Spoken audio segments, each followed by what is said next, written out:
Om Namo Bhagavate Vasudevaya. Om Namo Bhagavate Vasudevaya. Om Namo Bhagavate Vasudevaya.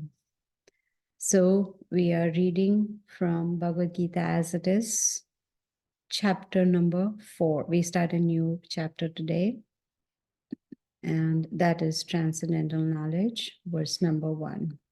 Shri Bhagavano Vacha Imam Vivasvate Yogam Proktavan Aham Avyayam Vivasvan Manave Praha Manur Ikshvakave Abravit. Translation and purport by Srila Prabhupada.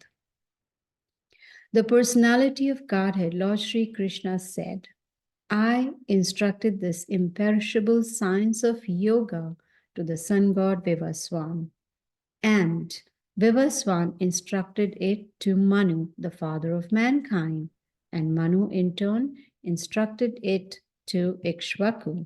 Purport. Herein we find the history of the Bhagavad Gita traced from a remote time when it was delivered to the royal order of all planets, beginning from the sun planet.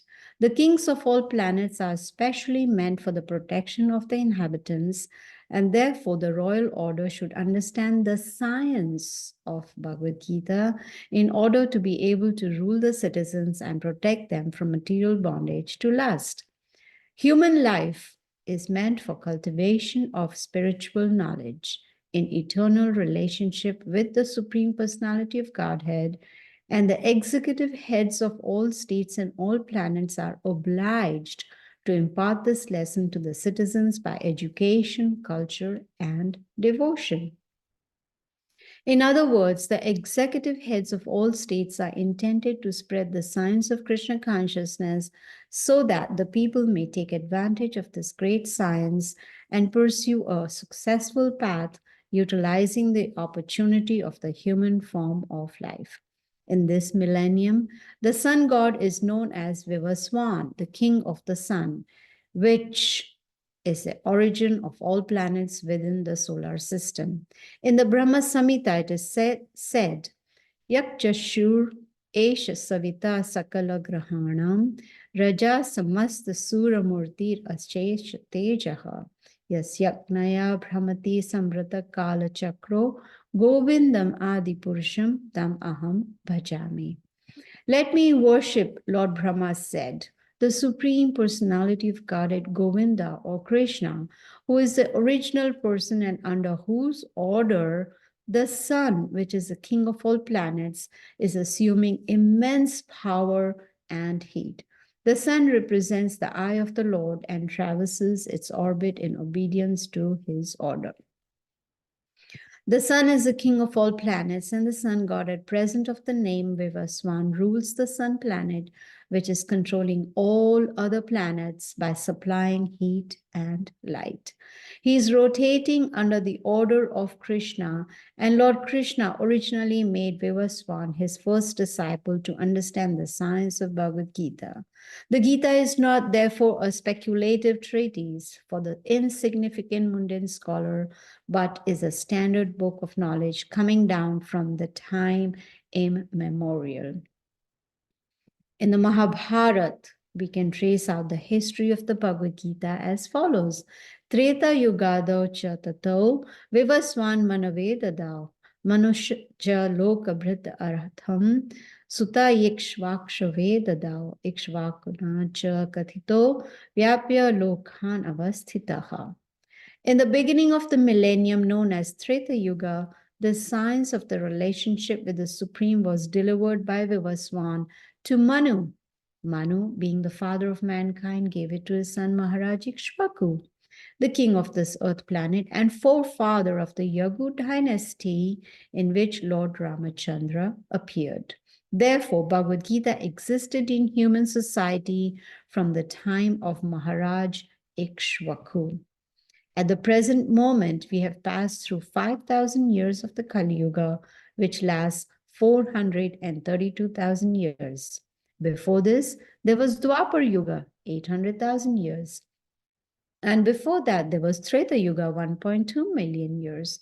Thus, some 2.5 million years ago, Manu spoke the Bhagavad Gita to his disciple and son Maharaj Ikshvaku, the king of this planet Earth.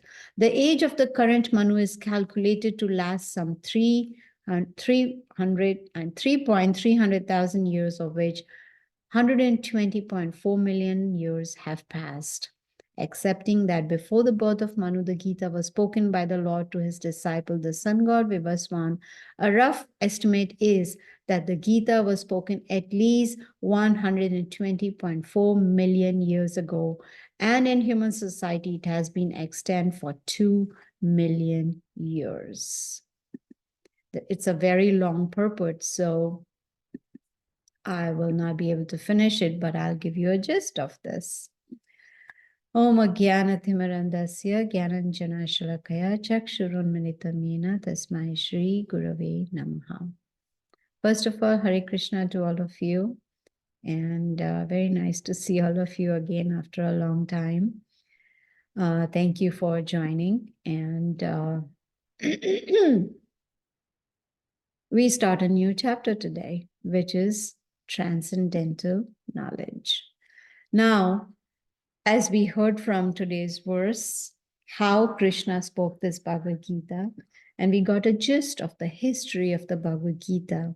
When we calculate all the yugas, the 4 yugas, as Srila Prabhupada mentions, Kali Yuga, the duration of Kali Yuga is 432,000 years. And the previous Yuga, Dwapar Yuga, 864,000 years. Then Treta Yuga, 1.2 million years. And then Sati Yuga, 1.8 million years. So this is how Krishna is explaining to us that this knowledge is a spiritual science. It's not religion. It's a spiritual science which is coming down from the parampara, the royal order. And who did he give it to first? Vivaswan, the sun god. And then it has come down. We will learn more in the next verse also, how it's come down. But the idea is that it was given to the king, the Raja Rishis, those who were kings and rishis, which means saintly people also, so that they could protect their citizens. So human life, as Srila Prabhupada mentions, is for self-realization, to take on this spiritual science, this knowledge, so that we can make best use of this bad bargain, which is this human form, and go back to the spiritual world. Now, as Srila Prabhupada says, the head of the society is the responsible person. So if the head, like Krishna gave it to Vivaswan, the sun god, who gave it to the kings in the royal order, like Ikshvaku, and then it came down to Lord Ramachandra and coming down. So the reason is because they are the ones who can explain or lead the citizens on the right path. So we got a rough estimate of the history of Bhagavad Gita. When we calculate all the yugas, it is 120 million years ago. 120 million years ago was when Bhagavad Gita was first spoken. But because it got lost, we will learn in the next verse why it was re-spoken 5,000 years ago to Arjuna. Krishna says in verse number 2, Evam parampara praptam imam rajarshya vidu sakalena hamata yogo nashtaha parantapa. That nashta, that during, through the passage of time, this knowledge of the Bhagavad Gita, it got destroyed. So that is why Krishna tells Arjuna, I am re-speaking this Bhagavad Gita to you. Now, Bhagavad Gita is not for just anybody. It is for those who are super intelligent, who have the ability to use their philosophical intelligence and question themselves. Who am I? Why am I suffering? Where do I go from here? What after death? All these inquiries are a sign of super intelligence. So Because this knowledge is so useful for us to become self-realized, to kind of achieve the human goal. What is the goal of human life? People generally says, I'm a human being. But basically, most human beings are actually human doings. Like they just do this, do that, busy in activities. But no one is trying to be a being, a human being. That means that person is actually progressing towards self realization. Now, why is it that in the purport also, Srila Prabhupada explains to us the importance of Bhagavad Gita knowledge that should be taken as it is. Mostly, people like to read Bhagavad Gita, in my opinion, Bhagavad Gita as I want it to be, Bhagavad Gita according to me. No, it's got to be Bhagavad Gita as it is, as it was spoken by Krishna himself. As he explains in this chapter, he gave it to first the sun god Vivaswan, and then it has come down in Parampara. Excuse me. Now, I would like to share my husband's experience with the Bhagavad Gita. His grandfather, who actually was the mayor of Pakistan in those days, many, many years ago, before partition, he used to read a small Bhagavad Gita and he passed that on to his grandson, that's my husband. And it was a very small book. And as you can tell, with so many years of usage, it had become uh, very brittle. The paper had become very brittle. But still, my husband used to read that Bhagavad Gita every day, right from the age, I think, when he was in the fourth grade or something, he started reading it. Now, that Bhagavad Gita was an interpretation of Dr. Annie Besant. And after reading that Bhagavad Gita for years and years and years, he did not know who is Krishna because there was no mention of Krishna in that interpretation. You see, that is the danger of reading interpretations, because it's not that knowledge coming down as it is. It's not coming down in parampara, in disciplic succession. What is the beauty of a disciplic succession? That the authenticity of the data is maintained. The guru gives it to the disciple gives it to his disciple as it is, without any changes. You see? So there are many, many editions of the Bhagavad Gita we will find in the market. Maybe 800 editions or 1,000 editions. But most of them do not accept Krishna as the Supreme Personality of Godhead. As we read today's first verse, Sri Bhagavan Uvacha. Bhagavan is who? The Supreme Personality of Godhead. That means Bhagavad Gita is spoken by God himself. That is the proof, you see. But even though Bhagavad Gita as it is explaining to us who is God, and God is speaking it, these interpretations do not acknowledge Krishna as the Supreme Lord. So it's very important that we accept knowledge which is as it is. Now, in the very next verse, Krishna tells Arjuna, I'm giving this knowledge to you because there are two conditions.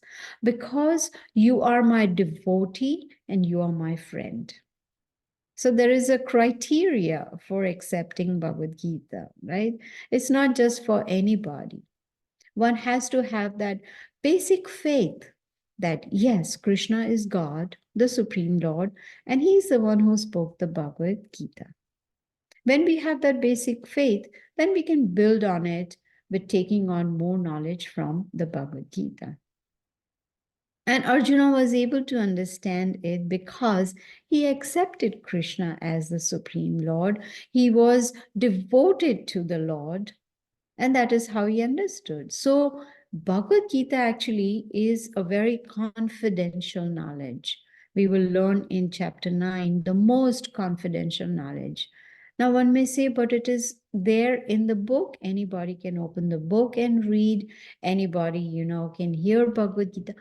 But the mystery will not be solved. One will not be able to understand it, because to do that, we need to have mercy of Krishna. That is very, very important. And Arjuna, because he accepted Krishna as a supreme Lord, and he accepted the disciplic succession, and that is how he got the benefit from the Bhagavad Gita. So Arjuna now his is getting confused that Vivaswan, the sun god Vivaswan, was senior to Krishna. And how did Krishna instruct this knowledge to him? Right? Because Krishna had just appeared on this planet 125 years ago. So he was there on he appeared in this planet and stayed there for 125 years. Now, Arjuna accepted everything, but he was asking these questions for us so that our doubts can be cleared. So that is why Krishna, he is explaining this Bhagavad Gita, and he's telling Arjuna that many, many births, Arjuna, you have taken. Many, many times I have appeared. I remember all of it, but you do not remember. Do we remember our previous birth? No, we don't, because we are not God. We don't remember. Krishna does. That's why he's called Achyuta. In the Brahma Samhita, it is mentioned, Lord Brahma, when he appeared, when he took birth, he composed a beautiful prayer called Brahma Samhita. And in that, he tells us through his prayers that Krishna, you are absolute, you're infallible, you're original, you're oldest, you see. So from all this knowledge, we can understand the position of Krishna. And only those who are devoted, those who have devotion for Krishna, will be able to understand. You see? Like Lord Brahma says, Ishvara Parama Krishna Sachidananda Vigraha Nadir Adir Govinda Sarva Karana Karanam. That Krishna, you are the Supreme Personality of Godhead. You are Bhagavan. And you have a beautiful transcendental form, which is Sat Chit Anand. Vigraha means form, right? You're eternal, you're full of knowledge, full of bliss. So Arjuna, being a pure devotee of Krishna, he accepted Krishna as, of course, first as a best friend, right? They were best friends. And he, being a pure devotee of the Lord, he knew the Bhagavad Gita, but he pretended to be in ignorance so that he could question, and Krishna could give answers for our benefit. You see? Now, Krishna, being the Supreme Lord, whenever he appears, he's telling Arjuna in verse number 6 that whenever he appears in his own spiritual body, transcendental body. You see, there is no change. But for us, having this material body, it changes, right? There are 6 changes that take place in our body during our lifespan. And then there is transmigration that we learned in chapter 2. Dehino asmin yatha dehe kaumaram yauvanam jara tatha dehantara praptir dhiras tatra namuyati. That as the embodied soul, the soul which is inside this body, continually passes from boyhood to youth to old age, similarly the soul passes on to another body at death. A sober person is not bewildered by such a change, you see. So we have material body, whereas Krishna has transcendental body. Even though he was a grandfather at the age of 125 years when he was on this earthly planet, but he looked like a 16-year-old, with a young, youthful body. Why? Because he is Supreme Lord. And that is why he knows the past, the present, and the future. Now, verse number 7 is a very popular verse, and most of us know that. We have heard that before. It's yada yada hi dharmasya glanir bharata. See, Krishna is telling Arjuna that whenever there is a decline in religious principles, there is a rise in irreligion. You see, people are becoming more and more irreligious. Then he says he descends himself. He comes himself. He manifests himself. You see, why? Because the dharma is not being followed in this material world, on this planet. Unfortunately, people like to manufacture their own dharma, their own religion, based on their likes and dislikes. No, dharma means rules or laws given by the Lord. That is dharma. No manufacture. One cannot manufacture. Just like I'm living in the state of Georgia, I cannot manufacture the laws of Georgia because I'm not an authority. I cannot, manufacture the traffic laws, that, oh, from tomorrow, red light means go, green light means stop. And from tomorrow, everyone is going to drive on the left side of the road. I cannot manufacture laws because I'm not an authority. Similarly, dharma, which is the laws of the Lord, cannot be manufactured by a human being. You see? So, those who do not follow the laws of the Lord, they are considered to be irreligious, adharmi. And what is dharma? The highest form of dharma, Srila Prabhupada explains, is to surrender to the instructions of Krishna, which are given to us in the Bhagavad Gita. And that is why we are learning the Bhagavad Gita regularly, systematically, right from chapter 1 onwards. And now we've come to chapter number 4, which explains the history of the Bhagavad Gita. You see, so for us, Bhagavad Gita is an owner's manual that explains to us how to lead this human form of life. Now, in the very next verse, number 8, Paritranaya sadhunam vinashaya cha dushkritam dharma sansthapanarthaya sambhavami yuge yuge. Krishna says, I myself appear. The main reason he appears is to protect his devotees. And then, by the way, he destroys the miscreants, right? Now, who is a devotee? A devotee is one who is, endeavoring to become conscious of the Lord. That is called a Krishna conscious person. We've heard in Srimad Bhagavatam stories or pastimes of pure devotees of the Lord, like Prahlad Maharaj, Dhruva Maharaj. You see? So Krishna, he appears, of course, he is the fountainhead of all incarnations. He comes in different incarnations, but 5,000 years ago, he appeared in his original form as Krishna himself. Now in Kali Yuga, also he has appeared, but he has appeared in a different form, which is the Mahamantra. When Krishna came 540 years ago as Chaitanya Mahaprabhu, he gave us this Mahamantra, and that is the incarnation of Kali Yuga, which is Hare Krishna, Krishna Krishna, Hare Hare, Hare Ram, Ram Ram, Hare Hare.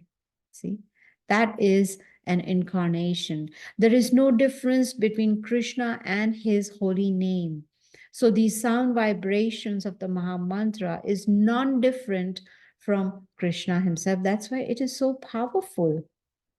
And that's the reason in every class I suggest that we should chant the holy names of the Lord on a daily basis. Just like when we have a disease in the body, we take the medication on a daily basis as per the prescription of the doctor. Similarly, the prescription is given to us by Krishna himself that we need to chant the holy names of the Lord regularly every day. Now, today's verse, last verse that I'll be taking is verse number 9. And in that, Krishna gives us the formula of how to attain the spiritual world. He says, Janma karma cha me divyam evam yoveti tatvatha tyaktva deham punarjanma neti mameti so Arjuna. That anyone who can understand, very, very important, understand. How can we understand? By taking on knowledge. So Krishna says, anyone who can understand the transcendental nature of my appearance and activities, both are important. How does Krishna appear? What are his activities? The transcendental nature, when one understands, then Krishna says, when one gives up this material body, does not take another birth, but attains to his supreme abode. Tyaktva deham punarjanma, no more punarjanma. Neti mameti so Arjuna. So he's giving us a secret formula, you can say, by which we can break the cycle of birth and death, give up this material body, take on a spiritual body, and go back to the spiritual world. And how? By understanding the transcendental nature of Krishna's appearance and activities. Now, his abode is eternal. There is no birth, disease, old age, or death. Permanent happiness over there. There is no sorrow, there's no misery over there, you see? But we have a choice. We can choose. Do I want to come back into this material world, or do I want to break this cycle and go back to the spiritual world?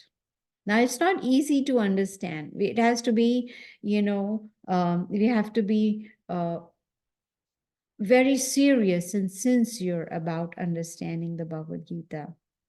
It's not just a casual book. It's not just a casual devotional service. No.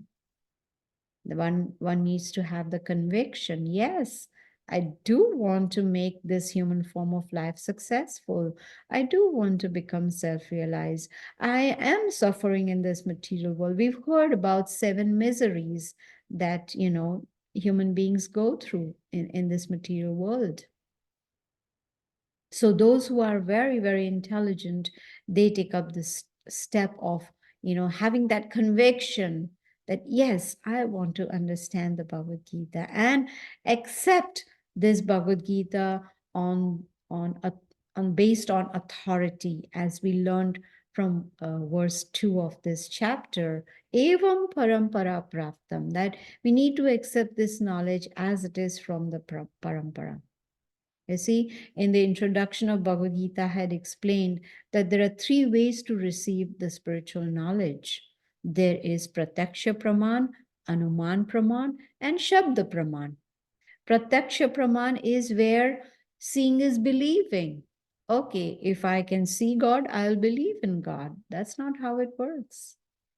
Anuman Praman, guesswork, according to me, in my opinion. No. Shabda Praman, which means word of authority. We accept Bhagavad Gita on the word of authority, that is Krishna himself. So why waste time? Why waste our human form of life? Let us cultivate, our faith, make it more firm with the help of knowledge of the Bhagavad Gita. And when we, seriously and sincerely try to understand the Bhagavad Gita as it is, then Krishna says he will give us his mercy. He will help us to understand. On our own, it is not possible to understand the Bhagavad Gita. We definitely need the mercy of Krishna.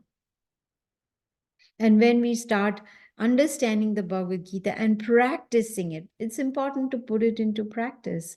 Just theory is good, but it's not good enough. We need to put it into practice. And then that will lead us to the level of perfection. And the first step towards this level of perfection is chanting the holy names of the Lord, which is the Maha Mantra. Hare Krishna, Krishna Krishna, Hare Hare, Hare Ram, Ram Ram, Hare Hare. So it's my very humble request. Let us chant for maybe at least 10 times this Maha Mantra so that we can, get into the habit of practicing it on a daily basis. So there are 108 beads in this mala, in this japamala, and on each bead we chant the whole Maha Mantra and then go on to the next bead. So please chant with me. Just maybe 10 times we can chant, and then whenever you have time, you can chant at least 108 times, which is considered to be one mala. Hare Krishna, Krishna Krishna, Hare Hare, Hare Ram, Ram Ram, Hare Hare. Hare Krishna, Krishna Krishna, Hare Hare, Hare Ram, Ram Ram, Hare Hare. Hare Krishna, Krishna Krishna, Hare Hare, Hare Ram, Ram Ram, Hare Hare. Hare Krishna, Krishna Krishna, Hare Hare, Hare Ram, Ram Ram, Hare Hare. Hare Krishna, Krishna Krishna, Hare Hare, Hare Ram, Ram Ram, Hare Hare. Hare Krishna, Krishna Krishna, Hare Hare, Hare Ram, Ram Ram, Hare Hare. Hare Krishna, Krishna Krishna, Hare Hare, Hare Ram, Ram Ram, Hare Hare. Hare Krishna, Krishna Krishna, Hare Hare, Hare Ram, Ram Ram, Hare Hare. Hare Krishna, Krishna Krishna, Hare Hare, Hare Ram, Ram Ram, Hare Hare. Hare Krishna, Krishna Krishna, Hare Hare, Hare Ram, Ram Ram, Hare Hare. So you see, it's very, very simple. So it's my humble request that you please chant on a daily basis. So I'll end today's class now. If anyone has any questions or comments, you are very welcome to ask.